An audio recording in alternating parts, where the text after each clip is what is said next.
Hello everyone, I'm Overhaul, and today I'm reviewing One Piece chapter 934. And oh boy, do we get a bunch of exposition in this chapter. Wait, would exposition be the right term? Eh, So yeah, anyways, we begin this chapter with the Big Mom Pirates. And, and in this chapter, we seem to find out that some members of the Big Mom Pirates seem to kinda want Big Mom dead. Oh, scratch that. Not they want her dead, they literally already prepared. And one of those pirates, or the main pirate that seems to basically be saying, is Paro Sparrow. Because he's very nonchalant, he's like, alright, well, Big Mom was captured most likely by Kaido, which means she'll most likely be executed right now. So I say that I should become the new captain of the Paro Sparrow Pirates. Like, Dari nonchalantly saying, yeah, I should be in charge. And then we have Daifuku charming and saying, no, Karakuri should be in charge. Which does say that even though Karakuri lost to Luffy, Daifuku still believes in him as much as he did before. But, so yeah. But Smoothie chimes in and she's like, don't believe normal logic can apply to Big Mom. So yeah, basically, we just get this. Now, some other things we do find out in this chapter is that apparently some members of the Big Mom Pirates have fallen off the ship and they've died because, they were drowning in the water. Because of the users. Which there might be a translation error because, if the Charlotte siblings fall off and die, they will make a bigger scene, like, I don't know, someone like Galat or Smoothie, whoever, be like, oh no, big bro, I honestly don't even have any idea which Charlotte siblings they could mean. Because, except for Opera, Karakuri, Oven, Brule, one of the couplets, who else, Compote, maybe, we don't know if she has a Darfood. I mean, it wasn't revealed when we found about the children, because we got revealed the fruit of one of the couplets, which could have just been a random member of the Big Mom Pirates, if we're all being honest. But yes, anyways, some members have fallen off, but it was most likely the father crew, because we do see that there are at least the chess peacekeepers. At least those guys are still on the ship, which I'm kind of surprised. But yeah. So also, Mondo confirms that Big Mom and Kaido were on the same crew together, which I do believe a lot of people already kind of were 100% on that. But how? At least now we know 100% guaranteed. And also, the reason why Big Mom Pirates are just trying to get back in Wano is because, King is watching over them. And even if Smoothie has the same rank as King, if you go by the Yonko top commanders, even if she does have it, it's practically 100% that she's on the weakest side because, she's on a ship and King is flying and he can go into a hybrid form, which would most likely grant him flight. And she, kind of at a disadvantage because of the water forfeit. So yeah. Now, if they're going to show up in Wano in some other way, we don't know. Most likely they are going to show up because, come on, people want to see more of Smooth and Daifuku, so yeah. Yeah. So that's pretty much it. Right now we their side plot with possibly them complaining who's going to be in charge. I'm just waiting. I would not be surprised if the next time we see them, they're like, like, we should have me. I should be the captain. Kakuri should be the captain. Also, if you're wondering why Paris Power is suddenly, acting like he wants to overthrow Big Mom and all that, even though he didn't show up anything like that in Totland. Well, most likely that after the whole Totland incident with Big Mom and her hunger pangs, I feel like some children wouldn't mind her dad. I mean, not wouldn't mind her, they would kind of want her dad. Because remember, she was the biggest problem with the whole escaping Big Straw Hats thing. So yeah. Now we cut to what Big Mom is doing, and the only thing to important of note here is that besides getting the map of Wano, finally the people who are extremely obsessed with the maps says, which I probably should have drawn how it looked, but maybe I'll do that later. Map of Wano, and there's one thing that that Momonosuke says when he's, I guess practicing a giant crocodile or whatever it is. And some kind of weird turtle crocodile fusion or some kind of shark and crocodile fusion. It's, a weird creature. It's, whatever, he says snatch. Which does make some people believe that Zoro is from Wano or at least somewhat connected to Wano because Okiko is like, Momonosuke, why'd you say that? And Momonosuke is, oh, that's because Zoro told me to do it because it makes my warrior spirit great or something. And Kiku is like, well, don't say it. It's inappropriate or it's some very ancient words or something. Also, the meaning of snatch could also mean romance. The gateway to heaven with your gun. Well, they mean a pussy. In some meanings of the word snatch. I would not expect that, but alright. So yeah.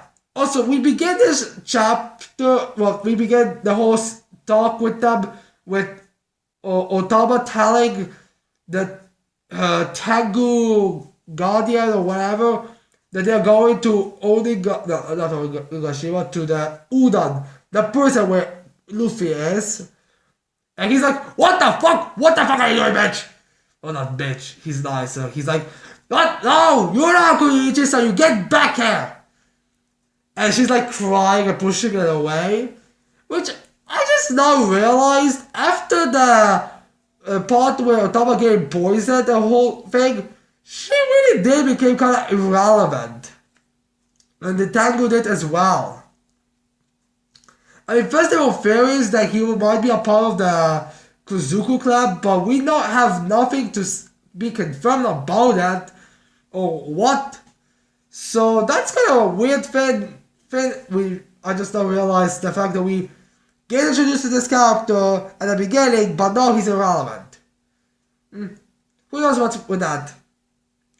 So yeah. Also, we get a little joke with Big Mom decided to fake Chopper as an extra pile of fruit, which Big Mom, it's not going to be anything because he's not going to fill you. Trust me, you need your cakes to be like building sizes to be able to fill you up. Also, we get some confirmation on Napoleon, Big Mom's hat. It turns out, and Chopper, I believe, says he didn't say a word and was asleep since we met up with her. I wonder, did he got knocked out too, or is he asleep, or did he lose his memories?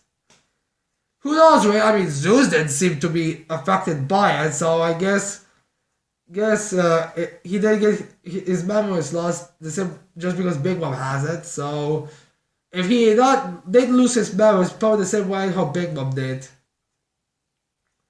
So yeah, Now we have a little scene in Flower Capital in which also before we get into the Flower Capital thing, we see that Waterloo is separate in basically 5 or 6 different areas,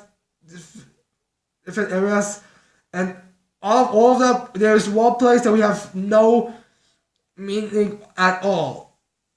Like one area is complete has been not talked about anything. Like I don't know which one, but I do believe the other thing we know is that one of the possible ways to get to Onigashima seems to be from there. But yeah, Flower Capital Leocid. Not much is known except the fact that the populace know that Kurosaki has been, well, and he's believed to be killed. And they know Kyushu did it. I don't know exactly why is that the talk of the town or how did that come out, but yeah, we get this. This out right now, people are crying. Their eyes is out. So yeah. Now we get to, I believe, Robert, Kojo, Nami, Brooke, and not. I still can't remember the old ninja woman's name. Who cares? Now, I originally thought that they escaped the castle, so like I'm pretty sure a lot of people thought, and they just took one of the Onigashas, the bodyguard preferably, as prisoner. There is no saying that this chapter that they did take one with them, but it's kind of spoken like they haven't. Also, we find out that Otama has been put back into the Plaza District. Yes, because as we all know, putting with the place, which the leader most likely is the guy that literally killed his top earning warman, probably the one he had the most amount of respect for, if not the most amount of respect for. No, and literally says if someone is a guy who would kill a person just if they slap Orochi to across his face, and most likely would have no problem saying Orochi saying, Kyoshiro, don't kill that little girl in the lab because she's the reason why Kurosaki went against me. He would most likely do it, so I don't know what was their strategy there. Maybe they put her somewhere else, maybe they put her in some kind of safety, maybe there's some of their allies there, I don't know. But yeah. But like I said, they don't say specifically if they took her a prisoner, but it's very likely they haven't. I mean, they aren't worth anyone, escaping or anything like that. Which is sad because I was hoping the bodyguard would be captured and all that. So yeah. Now Robert begins this conversation by saying, I failed. The fact that she says that she couldn't get any relevant information. Which, alright, granted, she didn't get all the most important information, but she did get some, at least very relevant information.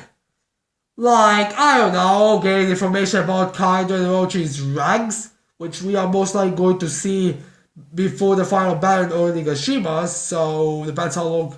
So yeah.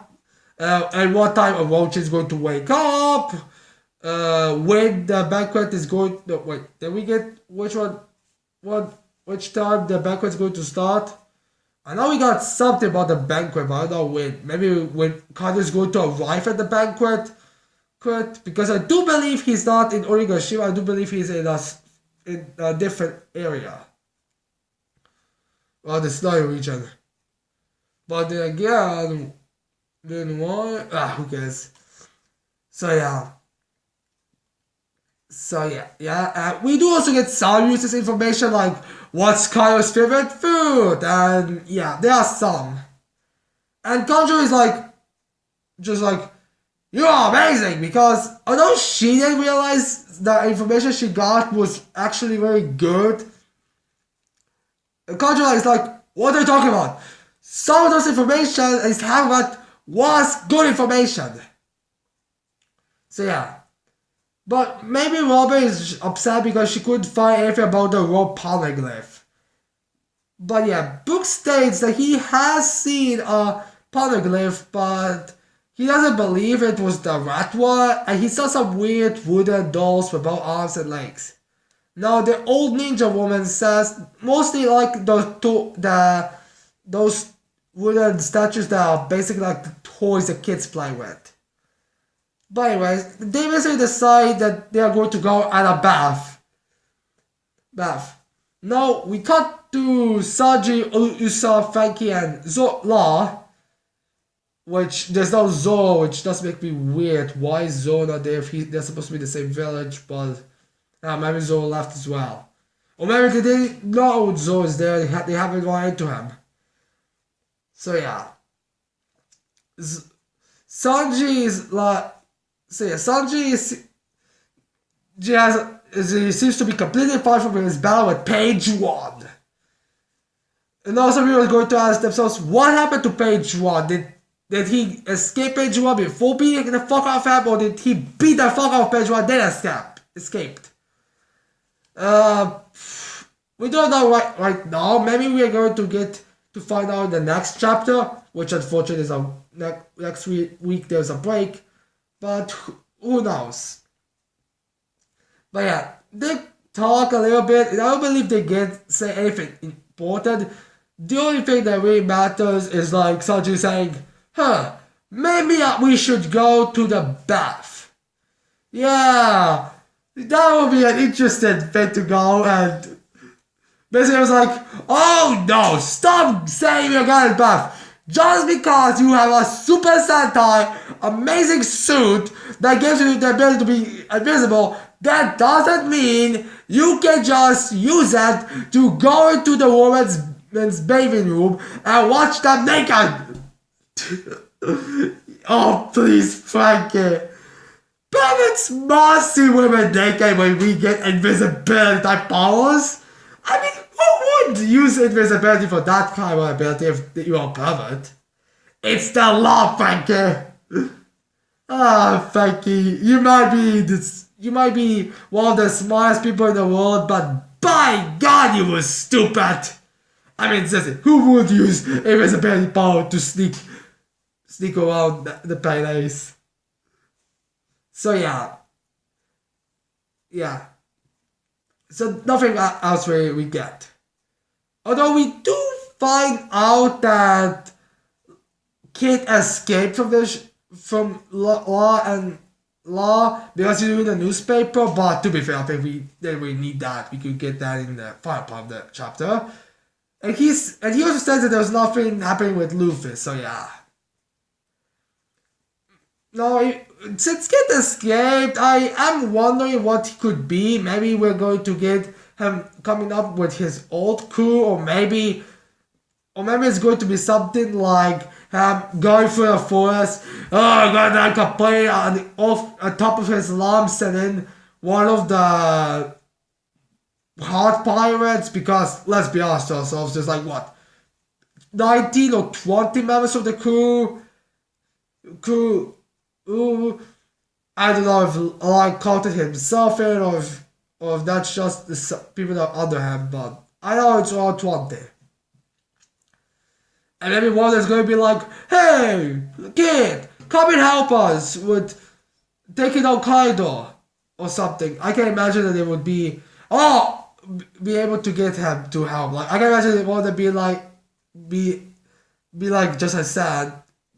We're going to help, but kids will be like, oh no, you're not going, I'm not going to help you take Kaido out, you are going to help me take Kaido out.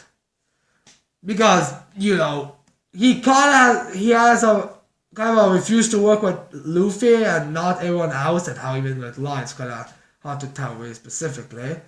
But yeah. So now we got to the final part of the chapter with the prison mines. And there, Luffy works like how he usually does, but before it's mentioned that the way Kid escaped was very simplistic. Most likely the way he escaped was just was like, alright, I don't fucking want to do this, because we see an alpaca man later, and he was just spinning, and Luffy was like, alright, that's it, I'm getting out of here. And he just started running around until he found up, I don't know if there's a hole in the top of the mountain or something, but yeah, he just ran around until he found a hole, and he just jumped, and I don't know what. Maybe the Choppers group is going to fight him, because, they're heading into the prison and Kid is getting out of the prisons, but who knows really. But yeah, Luffy continues working with the alpaca man spinning his face, and yeah, it's pretty much just there for comedy.